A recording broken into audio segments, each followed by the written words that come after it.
información básicamente estudia todo el proceso que es el obtener los datos que el usuario le da al computador mediante la aplicación o el entorno de interacción que esté utilizando. Tenemos la API interdisciplinares. Básicamente son las áreas que podemos utilizar en interacción con imágenes en el computador. Tenemos ciencias computacionales, psicología, sociología, antropología, diseño y diseño industrial. En las ciencias computacionales, la API básicamente se utiliza para crear aplicaciones y procesos informáticos que ayudan al desarrollador o a la persona que está obteniendo información, obtener información mediante el usuario y el usuario. Tenemos psicología, básicamente relaciona los procesos cognitivos y los estudia más a fondo.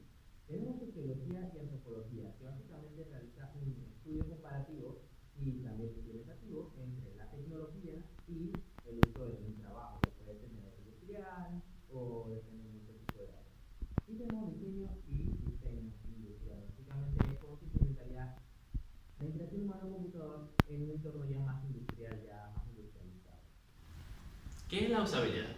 La usabilidad, según Jacob Nielsen, básicamente es la facilidad con la que uno puede utilizar una interfaz hacia un usuario, básicamente. Y se divide en componentes como utilidad, que básicamente es ser utilizado para lograr un objetivo, el objetivo final de la interfaz que estemos utilizando. La usabilidad, que qué tan eficiente y rápido es y qué tan intuitivo es para el usuario. Y obviamente la simpatía, que se relaciona con la utilidad, básicamente es qué tan amigable es el entorno hacia el usuario para poder implementar todo. Los componentes de la usabilidad según Jacob Nielsen. Básicamente tenemos la eficiencia, los errores, recordar, satisfacción y facilidad de aprendizaje. En la eficiencia tenemos qué tan rápido y eficaz es el programa para poder ejecutar o el entorno que estamos utilizando para poder realizar la tarea a escoger. Tenemos los errores. Los errores básicamente tenemos que procurar, el entorno tiene que procurar que sean lo más mínimos posible y que no sean muy graves. Y que si hay errores, identificar al usuario cuál es el error producido para poder saber más una solución a fondo. El recordar, el captar el cómo hacer recordar a la persona, ya sea por memoria a largo plazo o a corto plazo, la información que tú le estés brindando o la información que él está recibiendo de la interfaz del usuario. Tenemos la satisfacción, que tanto le gusta o no al usuario el entorno gráfico que está viendo o el entorno de cómo admite o cómo introduce la información o cómo la recibe. Tenemos la facilidad de aprendizaje, que tan rápido tú puedes aprender mediante la interacción humano-computador que estás experimentando. Dado que no siempre depende del tipo de entorno, no siempre es fácil poder aprender algo, porque si está todo amontonado, si no está todo bien estructurado, pues es más difícil hacer eso. Tenemos el contexto web, básicamente se basa en comparar fácilmente productos vendidos a precios similares y mucha competencia entre productos que se venden en internet. Diseñando para el ser humano. El ser humano tiene diferentes tipos de habilidades. Tenemos las habilidades humanas, básicamente, que son los que no cambian con respecto al tiempo. Ya sería, por ejemplo, la habilidad de cómo manejar y administrar tu estrés y la manera en que tú aprendes diferentes cosas. Tenemos las habilidades individuales a corto y largo plazo. A corto plazo tenemos habilidades físicas e intelectuales y a largo plazo el efecto de estrés o la fatiga, ya sea para bien o para mal. Muchas veces sí es para mal. Tenemos las habilidades intelectuales que cambian con el tiempo. El envejecimiento es algo que no podemos evitar y eso va a depender de nuestras habilidades, ya sea físicas o psicológicas. Tenemos el modelo de procesamiento del ser humano. Tenemos el modelo de Carl Moran Newell, que explica el tiempo de realización de diferentes tareas en mucho tiempo. Seguimos acá. Y tenemos el tiempo de reacción y procesamiento. El tiempo de procesamiento básicamente es la percepción, que se divide en tiempo típico, decisión simple y movimiento mínimo, con sus siglas TP, TC y TM. Tenemos aquí las diferentes fórmulas para uno detectar qué deberías hacer para hacer diferentes acciones, qué tiempo deberías dedicarle al usuario para hacer tal cosa. Tenemos TP más TC más TM, que te da el tiempo básicamente que te da presionando un botón o encendiendo una luz, que serían 240 milisegundos. Te da la fórmula acá abajo, que sería vincular un símbolo y presionar uno de los botones anteriores. Básicamente el tiempo de procesamiento entre que tú ves el símbolo, analizas cuál es el símbolo y realizas la decisión que tienes que decidir, básicamente, entre dos botones. Aquí se muestra la fórmula. Para reproducir la ilusión de movimiento en un video se necesitan 12 frames por segundo. ¿Para qué se utilizan estas fórmulas? Básicamente es porque al uno realizar una aplicación, un juego, etc., tiene que tener en consideración cuál es el tiempo en que el usuario puede llegar a captar la información adecuadamente. Muchas veces es broma que un usuario va a detectar un movimiento extremadamente rápido de 100 milisegundos cuando lo ve y lo analiza en 240. O va a comparar dos cosas que van a pasar tan rápido en 200 milisegundos cuando aquí se sabe que para obtener una diferenciación se necesitan 310 milisegundos. Eso hay que tener en consideración muchas veces al uno realizar diferentes procesos informáticos relacionados a la interfaz de usuarios. ¿No? Ahora acá tenemos el procesamiento paralelo. Básicamente es la capacidad del ser humano de hacer muchísimas cosas al mismo tiempo. Manejar y hablar, estudiar y conversar, o de repente responder una llamada mientras uno está cocinando. Son procesos paralelos que suceden y ante eso también eso afecta el tiempo de reacción entre cada uno de ellos y la percepción que uno tiene. Tenemos también las 4 etapas del procesamiento de información humana. Tenemos codificar el estímulo, comparar el tiempo del estímulo, formular la respuesta del estímulo y actuar sobre el estímulo y ejecutar la respuesta. Básicamente es lo que mencionaba allá, que cuando uno va a realizar una acción, uno tiene que primero presenciarlo, codificarlo, analizarlo, para después decidir la acción a realizar y el tiempo de realización del estímulo que uno ha obtenido. Implicaciones de las emociones en el diseño de interfaces. El estrés aumenta la dificultad para resolver los problemas, los usuarios relajados son más indulgentes y las interfaces estéticamente son más agradables. Objetivos de las emociones de la interfase. Tenemos objetivos primarios y secundarios. Un ejemplo de primario es provocar la emoción y secundario es que las emociones ayudan. Tenemos sistemas y emociones. Provocar emociones, detectar y responder una emoción y conductor de las emociones. Tenemos áreas de la implicación, tenemos los juegos, la educación, la intimidad, la expresión de afecto, intimidad y la expresión de afecto o identidad. Tenemos el territorio y el espacio, tenemos los tipos de distancias, la distancia íntima, la personal, la social, la pública y listo. La distancia íntima básicamente te sientes confortable, la distancia personal es una conversación entre amigos, la distancia social es tratos comerciales interpersonales. Y la distancia pública ya es hacia un público cualquiera, una multitud. Tenemos el uso del equipo, herramientas de organización, almacenamiento y facilidad para la procesación. Uso inteligente del espacio. Simplificar la decisión, simplificar la percepción y simplificar la computación interna. Equivalencia de una línea de ensamblaje en el soporte de software y ciencias computacionales. Tenemos los wizards, los tours guiados, el flujo de trabajo y herramientas que soportan diferentes roles. Principios generales del diseño del espacio. Cuando diseñas sistemas y soluciones, espacio físico y arreglo del espacio, y problemas de segmentos y tareas, y el espacio importa. La atención. La atención se divide en dos tipos, se divide en el tipo filtro y en el tipo cuello de botella. En el tipo filtro básicamente filtra todo lo relevante de información que uno necesita y en el cuello de botella solo pasa y codifica lo relevante, básicamente. Ejemplo de proliferación de multitareas existen: analista financiero, manejando con tecnología en el vehículo y controlador del tráfico aéreo, porque realizan muchas tareas al mismo tiempo. Una persona de tráfico aéreo tiene que estar oyendo a la persona y captando toda la información y apuntándola en diferentes lugares, al igual que un analista financiero que tiene que estar consciente entre la caída y la subida entre los impuestos de diferentes países y las divisas y eso. Existe teoría del recurso múltiple, se divide en códigos, que es especial o verbal, modalidades, que sería visual o auditivo, y estados de procesamiento, que es temprano o tarde. Tenemos el modelo de 4 dimensiones de recursos múltiples de Wicked.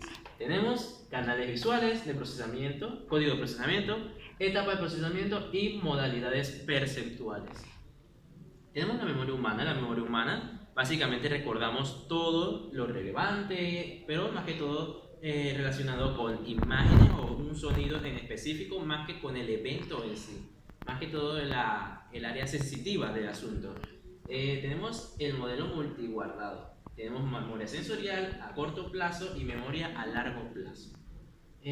Memoria sensorial. La memoria sensorial básicamente es la respuesta hacia un estímulo que hemos aprendido en ese momento. Por ejemplo, vamos a un lugar y no recordamos exactamente qué pasa en el lugar, pero sí recordamos el olor del lugar o lo que nos guiaba a nosotros ese lugar, lo bonito del área, etc. Tenemos memoria a corto plazo, que no se sobrecarga.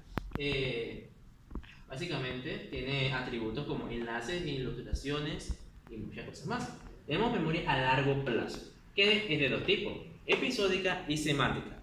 La episódica básicamente es una memoria de eventos y la semántica es la estructura de hechos y conceptos y habilidades de eso. Tenemos entrenamiento, que tiene repetición, aprender activo, ilustre y visualizar palabras, que es la manera en que uno básicamente relaciona los términos y cómo introduciría todos estos términos que uno está estudiando, lo que sea, a la memoria de largo plazo.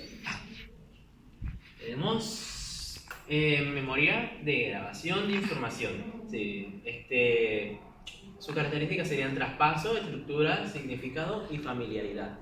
También tenemos en la estructura de largo plazo la opción de olvidar cosas, ya sea por decaimiento de la información o nosotros por interferencia, y se puede escoger si olvidar o no olvidar información. Al igual como lo podemos olvidar, también lo podemos recuperar en la memoria de recuperación. Tenemos problemas con la memoria de Miller, que la capacidad de la memoria de las personas es muy limitada. Por eso tenemos dos tipos de memoria, una corta y una larga, porque la larga sí filtra todo lo relevante que necesitamos en nuestra vida, ya sea el aprender a leer, el escribir, ese tipo de cosas, y se puede recordar en general 5 a 9 pedazos de información. Codificación de la información. Básicamente la visual, fonológico y semántico. La visual es la imagen de una persona, imagen de repente de un paisaje. Fonológico, sonido de una voz o sonido del ambiente, naturaleza. Y semántico, el significado de lo que una persona dice, no necesariamente con el modelo textual. Tenemos procesamiento de la información en el ser humano. Tenemos la comunicación del ser humano y pensamiento o decisión. En la comunicación del ser humano puede ser corta, requiere información, y la información es muy estructurada. Tenemos el pensamiento o decisión, que es ancho y plano, largo y corto, estrecho, profundo, número de alteraciones y limitadas. La percepción y los sentidos. La percepción es la forma en que el cerebro detecta los estímulos a través de las emociones físicas. Tenemos los diferentes tipos de percepción. Tenemos el oído, el gusto, el tacto y el olfato. ¿Qué pasa? La percepción pasa por una cognición, que es la acción que se procesa en el cerebro, y la acción, que es la decisión de mover un brazo o la pierna o pensar en qué situación. Tenemos la vista y la percepción visual. La cognición, como mencioné acá arriba, es el entendimiento del cerebro, y tenemos también diferentes características, por ejemplo el principio de Gestalt y el agrupamiento de objetos.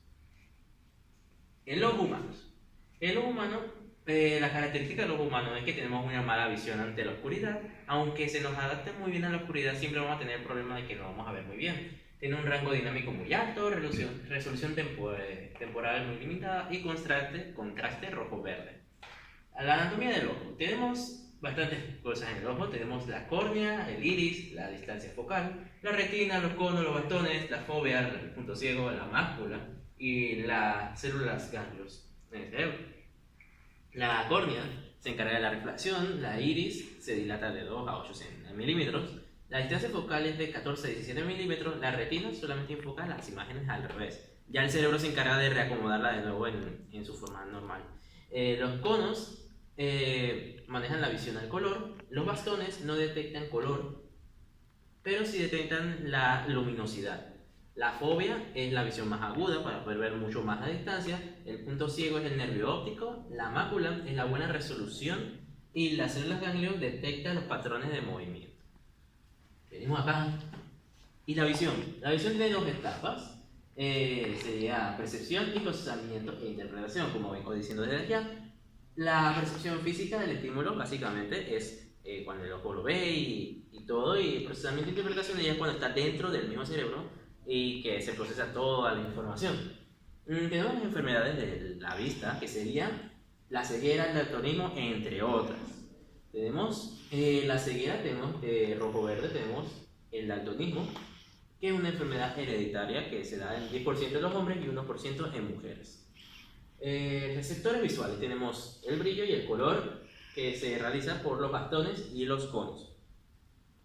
La distribución de atención y la percepción.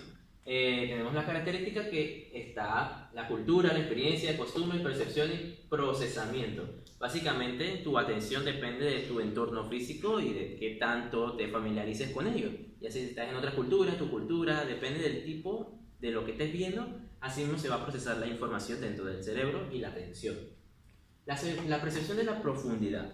Las señales permiten percibir profundidad y las señales monoculares se pueden percibir con un solo ojo. Las señales binoculares con ambos ojos. Tenemos el principio generales para el diseño de la UV. Dice, principio de Quetzal, impresiones visuales en 3D y construir leyes. Acá y tenemos las ilusiones ópticas. Las ilusiones ópticas, tenemos un ejemplo que es el del caballo, de movimiento de Edward Muybridge, fotógrafo de 1978 con 12 frames por segundo. Que a 12 frames por segundo, como mencionamos anteriormente, se realiza el movimiento básico, la ilusión del movimiento. Tenemos el tablero de damas de Anderson. Principio de Quetzal, son 9 principios de Quetzal, en el que tenemos similidad, proximidad, continuidad, conexión uniforme, ley de cerraduras, simplicidad, destino común, simetría y figura fondo. Tenemos la lectura. La lectura involucra sacadas y figuraciones. La forma de la palabra es importante para el reconocimiento.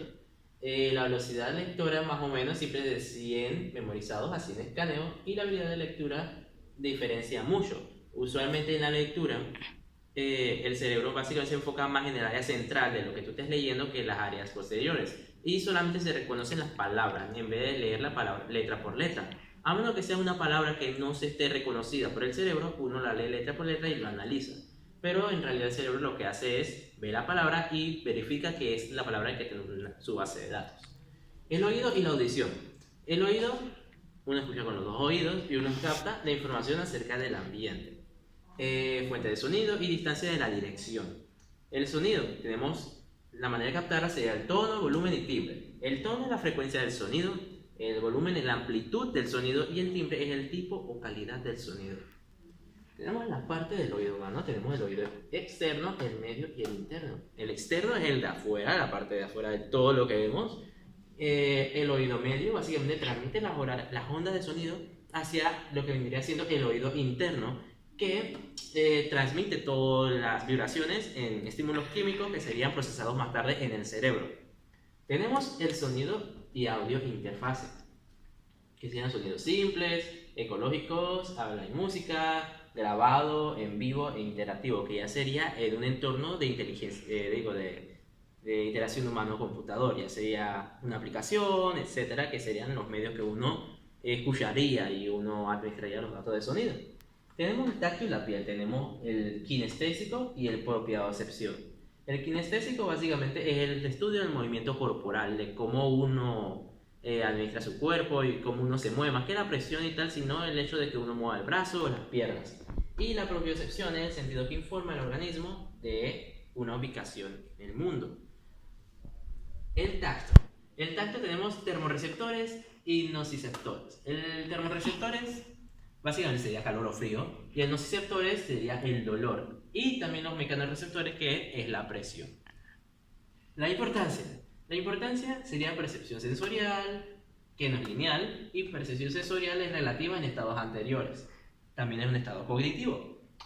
Las emociones humanas y el diseño de la interfaz del usuario. Es atractivo las emociones e interfaces. La estética puede cambiar, las emociones permiten evaluar situaciones, cosas atractivas o agradables. Básicamente las emociones humanas es si una aplicación es muy bonita o atractiva al usuario, el usuario va a escoger más o se va a sentir más identificado con el usarlo. Tenemos la emoción, que es la respuesta hacia un estímulo. Tenemos el afecto, que es la respuesta fisiológica ante un estímulo físico, ya sea positivo o negativo. Tenemos las emociones al trabajar con una computadora, que sería la frustración o la simpatía, que básicamente hay que trabajar con ellos, porque si un programa te da mucha frustración, una aplicación te frustra solamente el verlo, significa que no es atractivo para un entorno de interfaz gráfica.